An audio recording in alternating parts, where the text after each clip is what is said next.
All right, so we understand with keeping our best people, the question often in our minds is, what do we do to make them stay? What do we do to keep them so that they stay here with us rather than going someplace else?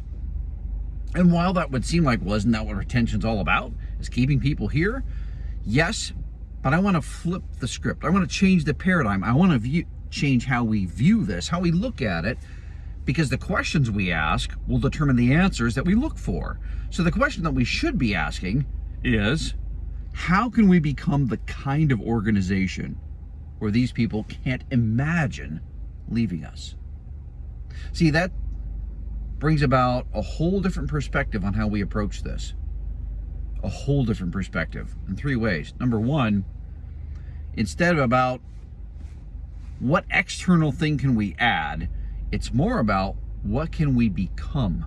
It's culture focused rather than what thing, what idea, what gift, what money compensation. Instead of things, it's more about the relationships and the people. We've shifted to culture focus rather than external, extrinsic things.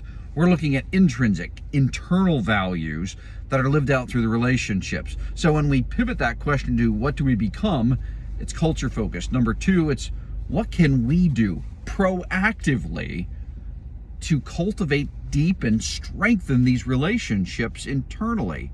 And then three, it's abundance minded. It's abundance minded. What can we do so that their experience here with us is so good they can't imagine being somewhere else? We know that people are going to move on because of opportunities that come along, because of life changes. What we're really trying to do is prevent the ones leaving because they don't know that they make a difference, because they don't know if it's ever going to change here. It hasn't for a long time, but somebody else is promising something different, something new, something better. So that's the question we're going to answer. As we go through these videos, keep that in your mind. As we're talking about retention through engagement, that's the question we want to be answering as we explore, how do we keep our best people, our bought-in people? How do we keep them to stay with us? The better question to ask is, how do we become the kind of organization that they can't imagine themselves leaving? That's the question we're going to answer as we walk through retention through engagement.